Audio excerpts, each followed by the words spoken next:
Divine Grace A.C. Bhaktivedanta Swami Srila Prabhupada ki.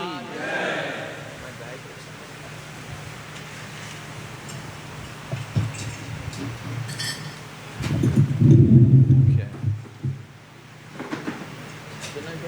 Yeah, there it is. Okay, thank you. Okay, so basically, whenever I speak in public, I like to just tell stories. I'm a storyteller. What can I tell you? Sometimes I actually might read something, so I want to make sure I get it absolutely right. Okay, if I can find it real quick. Here in Bengal especially, but actually all around the world, people are chanting Haribol, right? It's like common. It's probably the thing that gets us most excited in the kirtan. When we hear the Haribol, everybody goes, yeah, Haribol, Haribol. We love Haribol. But let me tell you something. I actually spoke to our founder Acharya's servants, all of them, and I asked them this question. Did you ever hear Srila Prabhupada say Haribol? He never chanted it once. He never said it to anybody. Not in greeting, ever. Prabhupada never said Haribol. Except for one time. Now I have to try to find it since I had that great lead up. If I can't find it, I'm just going to have to do it from memory.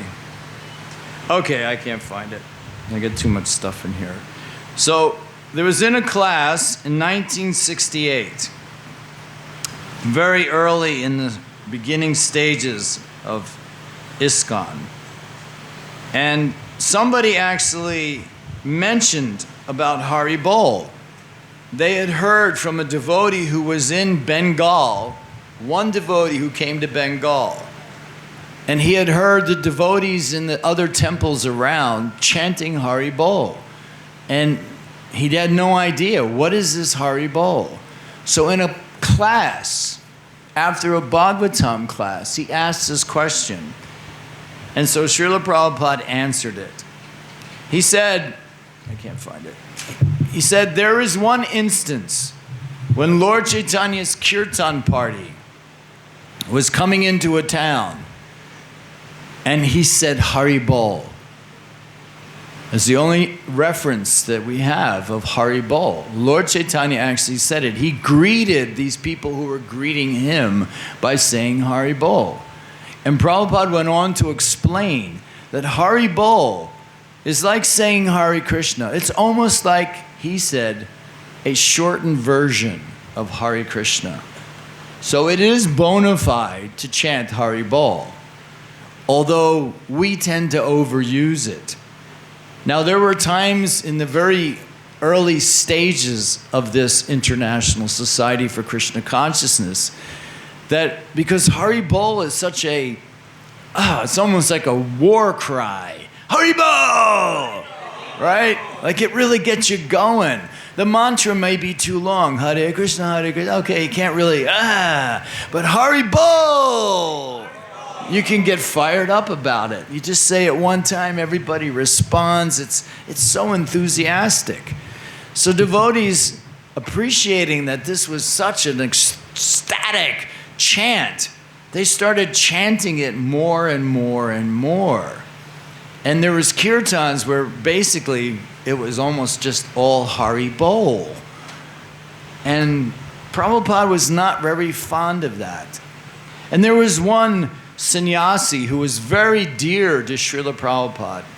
And he was probably, if you had to take a vote, in the early part of the movement, the #1 kirtan leader in Iskcon. He was a rock singer before he became a devotee. And this particular devotee, he could chant all day, every day. He would lead every single kirtan in the temple.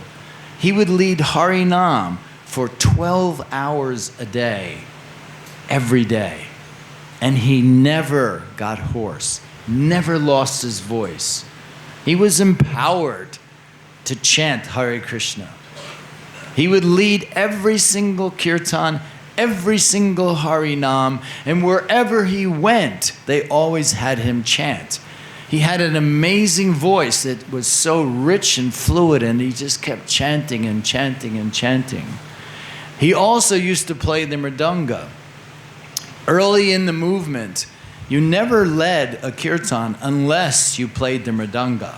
There was no cartel playing from the lead singer. Everybody would look as like, what's your problem? Play the mridanga or don't lead the kirtan. So he used to play the mridanga for 16 hours a day, every day, every day. Want to know what his name was? He's no longer in this material world. His name was Vishnu Janan Swami. And he was so enthusiastic in his kirtan, singing and just getting everybody, even people seeing him on the streets. Now back then, seeing a Hare Krishna on the street or being a Hare Krishna on the street, you didn't know what the reaction would be from people. Some people were like, oh, that's kind of interesting. And some people were like, get out of here, get a job. What are you doing on the streets? Go home, get out of here. We weren't that well received when the movement first started. But Vishnu Janan Swami, he had some sort of special ability to engage everybody in chanting. He had eyes that just drew you in, and his voice was just so sweet and nice. And he loved singing, and that came across. He loved chanting so much. And because of this Haribol being such an ecstatic, almost like a war cry, it's like a call to arms, like Haribol, yeah, let's all Haribol, yeah. He started making up tunes with Haribol in it. One of my favorites was, I was so sad when we were told we weren't allowed to chant it anymore, was Gaur Nityananda Bol, Haribol, Haribol. You've heard that? Have you heard that tune? It's actually not bona fide. We were told to stop chanting it. And he would do, Gaur Nityananda, Gaur Sri Advaita Bol, Haribol, Haribol, Haribol, Haribol. And he would have a whole kirtan for hours with just that. Haribol, Haribol, Haribol, Haribol, Haribol, Haribol, Haribol, Haribol, Gaur Nityananda Bol, Haribol, Haribol, Gaur Sri Advaita Bol, Haribol, Haribol. Okay, you get the idea. It was very, very ecstatic. But unfortunately, Prabhupada, Lord Chaitanya Mahaprabhu, he wanted us to chant Hare Krishna. So even though Haribol is acceptable, and Prabhupada actually never chanted it, never said it, you missed that part. I asked all of Srila Prabhupada's servants if they ever heard Srila Prabhupada say Haribol, and he never said it once. Not once. Except this one time where he explained what Haribol meant. So we have to follow the sages, our acharyas, what they tell us. So I was saying the other day that this Panchatattva mantra, Prabhupada said, is even more powerful than the Hare Krishna mantra. And the same, it just so happens, this Vishnu Janan Swami, the same one who loved Haribol, he liked the Panchatattva mantra because Prabhupada said it was so special. So he used to chant on his beads the Panchatattva mantra. All the way through, 108, one round. Jai Shri Krishna Chaitanya Prabhu Shri Advaita Gadadhar Saraswati Gaur Bhaktivinoda Jai Shri Krishna Chaitanya. And he would do it. 16 rounds of this Panchatattva mantra. And Prabhupada heard of this and said, no. Lord Chaitanya wants us to chant Hare Krishna. But we do chant the Panchatattva mantra before we start chanting Hare Krishna. This was an instruction from Srila Prabhupada. So it's optional if you choose to chant the Panchatattva mantra in between each round. You don't have to do that. But you should chant the Panchatattva mantra before you start chanting Hare Krishna, in kirtan and in japa. It's kind of important. So it is almost like invoking Panchatattva's mercy. Please help me chant this Hare Krishna mantra nicely. So we are begging Lord Chaitanya, Nityananda, Advaita, Gadadhar, and Srivas, please help me to chant this mantra nicely. So I just wanted to throw that in there. So this Hare Krishna movement is designed to help us leave this material world, help us to get out of here. And the word Vaikuntha is a goal, but that's where we want to go, Vaikuntha. Vaikuntha means no anxiety. We don't want anxiety. Does anybody look for anxiety? Like, please, stress me out. I want to be stressed out. I'm not happy unless I'm in anxiety. Well, here's a story about anxiety. In Toronto, they'd been looking for a temple for many years, trying to find something that would be perfect for the devotees in Toronto, Canada. And they really had a hard time finding anything decent. Either they were so overpriced, or it just wasn't in a good area. So finally, one year, they found a church, a Christian church for sale in a prime location at not an unbelievably expensive price. But it was at a price for purchasing that we have never done in Iskcon. $500,000, which was a lot of money in 1972. A lot of money. But this place was perfect. So this devotee who was in charge, who found the actual building, went to Srila Prabhupada and said, Srila Prabhupada, you know we have been looking for a temple for so many years. I think we have found the place. And Prabhupada says, oh? He says, yes, Srila Prabhupada. It's for sale. It's an old Christian church. Beautiful location, beautiful building. Prabhupada says, yes? How much are they asking? I said, oh, well, they're asking over $500,000. Prabhupada says, oh, $500,000. We have never paid this much for a building. But it's in a nice place? Oh, yes, Srila Prabhupada. It's perfectly located in a very exclusive, nice area. He says, oh, but $500,000 is very, very expensive. Has possibility for a temple room? Oh, yes, Srila Prabhupada. There's a whole giant space where they used to have their service inside. Perfect for a temple room. Again, Prabhupada said, but $500,000. So much money. We don't want to spend that kind of money. He says, maybe we talk about this later. So a little bit later, they did talk about it. Prabhupada had more questions. Is it possible to have ashram inside this building? Oh, yes, Srila Prabhupada. They have rooms already there. There's a kitchen already there. Prabhupada says, yes, but $500,000. We don't want to purchase anxiety.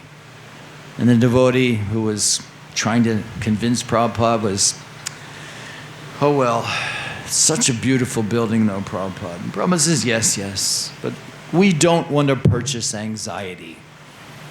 So that ended it. Then a couple months later, this particular devotee happened to be in Los Angeles where Srila Prabhupada was. And he saw Srila Prabhupada. He had darshan. And Prabhupada says, is that building still available? The devotee said, oh yes, Srila Prabhupada. He says, well, I am coming to Toronto. Maybe we can come look at it. And the devotee said, but Prabhupada, I thought you said we don't want to purchase anxiety. And Prabhupada slammed his fist on the table and said, there must be anxiety. Otherwise you will simply eat and sleep all day. The devotee was like, whoa, I thought you said that. And Prabhupada says, anxiety for Krishna. We must be in anxiety for Krishna. Then Prabhupada went to see the building and had further discussion about it. It was interesting because it was an old Christian church. And they still had some of their books in a book rack. And one of the books says, "Who is God?" Prabhupada says, "Ask them if we can buy that book." And the preacher there said, "You can take that." So as they were getting in the car, after the first visit, Prabhupada said, "Read something from this book." The devotee started reading it, and it was going nowhere. Nothing was being said that was anything. It was just and Prabhupada says, "They have no idea. They don't know who is God. Why do they even put out a book like this? They have no idea." So Prabhupada liked the building. It was perfect. And then he said to the devotee, "Offer them, we will offer them." They went back inside. "We will offer them $500,000. And he said to Brahmananda Swami, who was in charge of the BBT, "Can we give them a loan for $350,000? And he said, "But Prabhupada, we've never given out that kind of money for a temple." Prabhupada says, "Can we do it?" And Brahmananda says, "Well, we have that money, but And Prabhupada says, then he said to the temple president, "Can you raise $150,000? And the devotee said, "But Prabhupada, we'll be like, thinking about this money and trying to raise this money the whole time." And again, Prabhupada says, "There must be anxiety. You must be in anxiety for Krishna."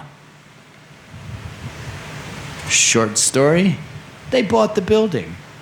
They took the $500,000. Devotees raised the money, paid back the loan, and now they have this amazing place in Toronto. But Prabhupada's point was you must be in anxiety for Krishna. And what does that actually mean? I mean, do we want to just be in stress? Do we want to just be stressed out? But anxiety for Krishna. We want to have Krishna's association. We want to be in anxiety about it. If we're in anxiety about it, we want to get rid of that anxiety by doing whatever we can to get to Krishna. We want to be in anxiety about saving others. Like everybody here is more advanced in spiritual life than others who are out there. So if you're asked to be a preacher, to go to the schools, to universities and preach, to preach to your fellow students, you may think, "But I'm not so advanced. I've only been coming to the temple for whatever time." But you're more advanced than everybody else you're talking to. So everyone should be a preacher. Everyone should be in anxiety to save all the conditioned souls. This is our job. As a Vaishnav, we're not just worried about ourselves. We're thinking about every single living entity. Every single living entity. There is one story where Srila Prabhupada was getting a massage from his servant. Nice massage going on, and Prabhupada looked over, and on the floor there was an ant. And he was just standing on the floor, not doing anything, just standing there. And Prabhupada noticed, because ants don't stand still, right? They're all over the place. So Prabhupada noticed this ant was standing still. So he said to his servant, "Go get some water for the ant." And the servant was like, "It's just an ant." This is what he's thinking. It's just an ant, So he comes back with a toothpick, with a little drop of water on it, puts it down next to the ant. The ant drinks it and runs off. And the servant was like, "Wow, here I'm thinking, it's just an ant. What's the big deal?" But Prabhupada's thinking, this ant is suffering. How can I alleviate his suffering? I'll give him some water. And then he became happy, the ant ran off. So that's how a pure devotee sees. He sees every single living entity as suffering, because we are all suffering. Whether we want to admit it or not, we're all suffering. This material world is a place of suffering. It's not a place for enjoyment.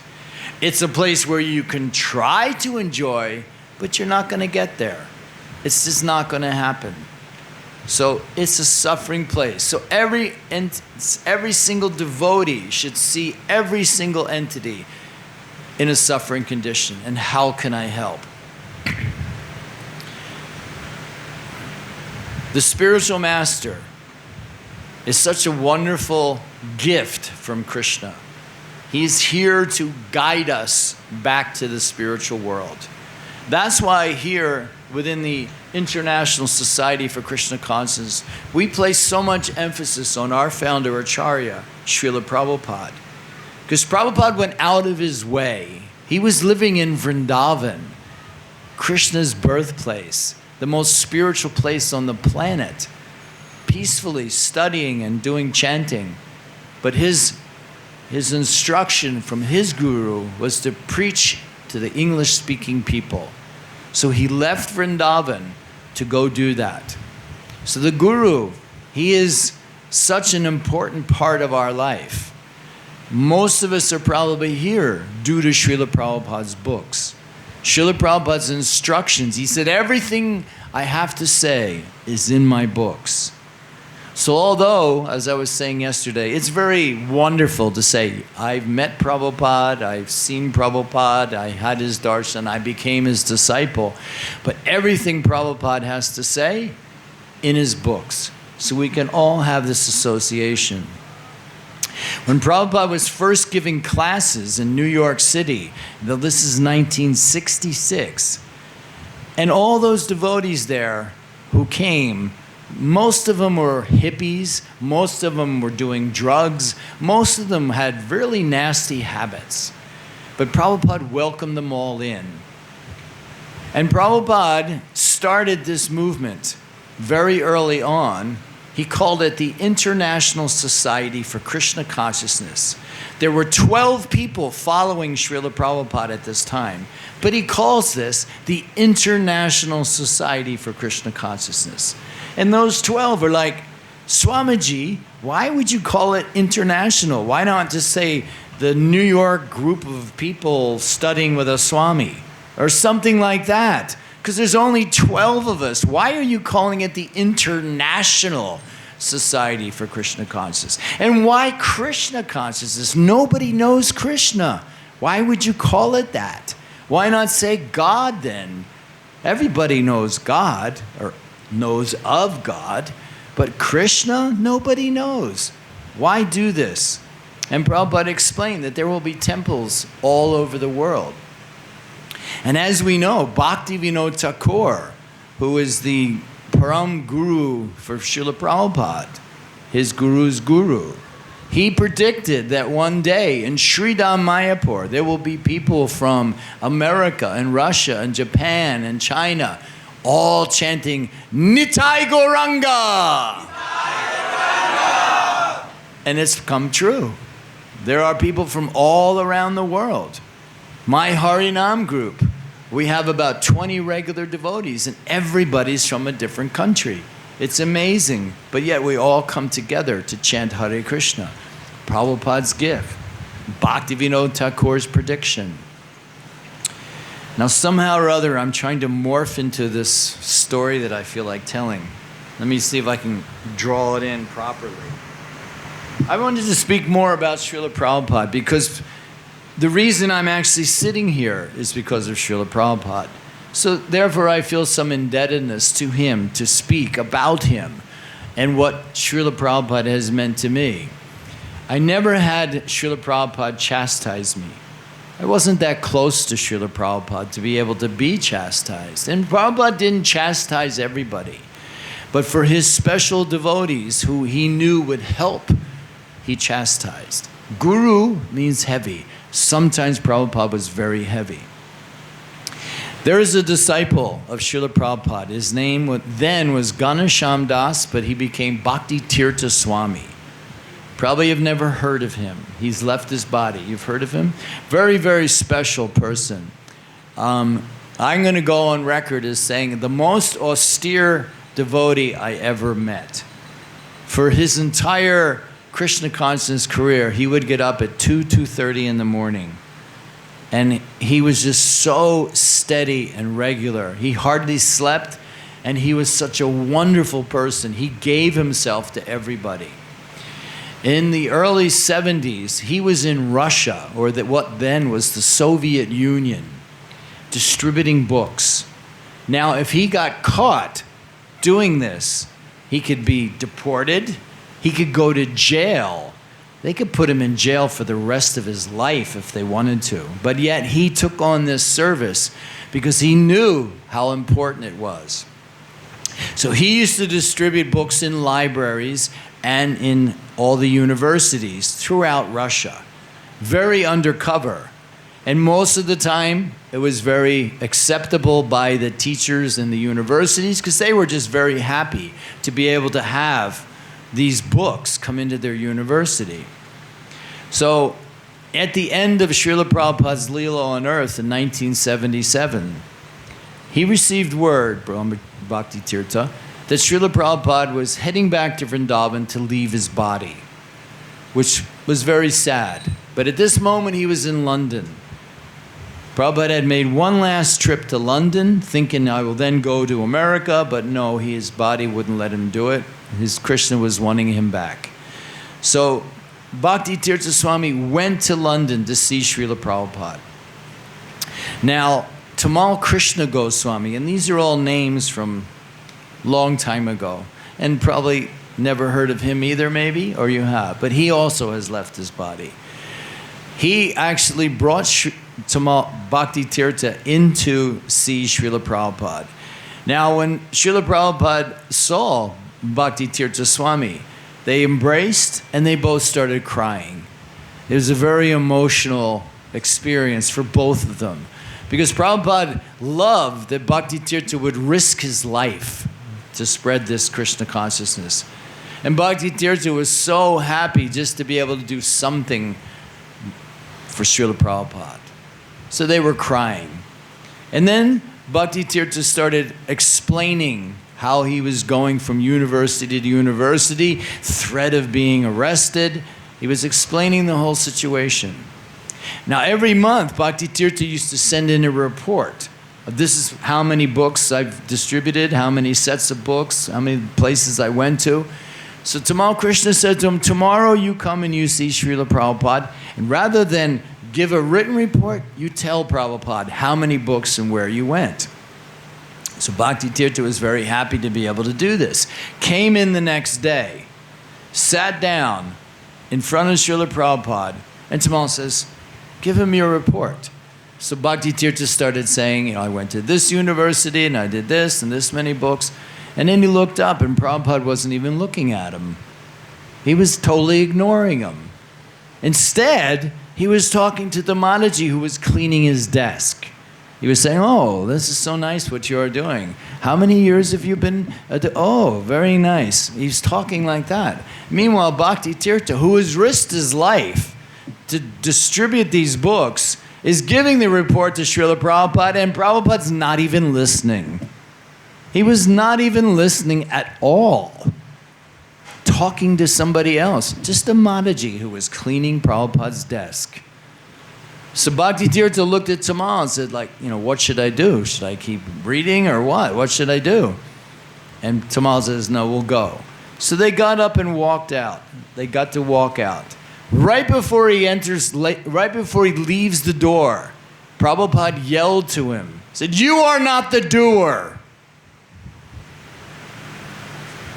And that was it.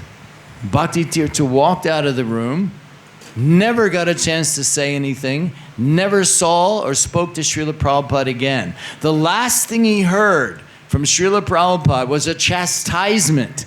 You are not the doer. And Bhakti Tirtha was like, wow, that's horrible. Now Prabhupada has left his body. The last thing he said to me is he chastises me. But Bhakti Tirtha realized that there was just a little tinge of false ego, of pride. And Prabhupada wanted to make him pure by kicking out that last bit. So rather than saying, oh, how wonderful, the Guru, he tries to help. And if you need to be chastised, you get chastised. Don't take it personally.